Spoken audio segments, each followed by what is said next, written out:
Hey everyone, so welcome back to my channel again, Intelligent Learners. In this video, we are going to discuss about the division property of logarithm. We know that logarithm and exponents, they have the inverse relationship. So with the help of the exponent only, we are going to prove the division property of logarithm, right? We know that when we are learning about the exponent in the division property, we have to subtract the powers. So same thing we are going to use in the logarithm only, right? So let's have a discussion about the video, everyone. Of logarithm, right? Earlier in the previous video, we have discussed about the multiplication property of logarithm, which is very, very easy.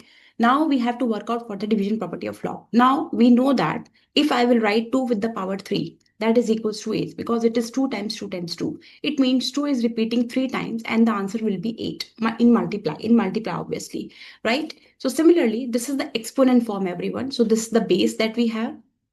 This is called as the exponent and this is the final result. Okay, so this is the exponent form. But when we are converting the exponent form into the logarithm form, because they have the inverse relationship and we get to know about the log properties because of the exponent only. So how I will convert this exponent form into the log form. So log base 2, right? Here I will write the answer and is 3. The power will come in the right hand side as the answer, right? The exponent will come as the, it means logarithm will work for the, that how many terms base is repeating, right? So let's understand because this is a general proof, okay, for the property. So we are taking the general values.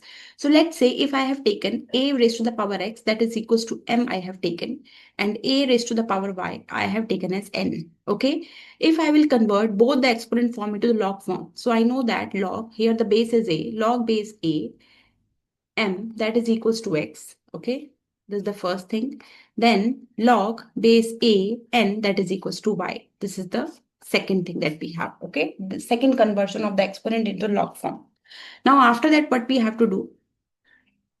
Let's divide both the values, okay? So when you divide a raised to the power x, a raised to the power y, you have to divide this and this first by second. So it will be m by n, right? M by n. Now after that, what we have to do? When the base are same in division, the power gets subtracted. So can I write a raised to the power x minus y is equals to m by n?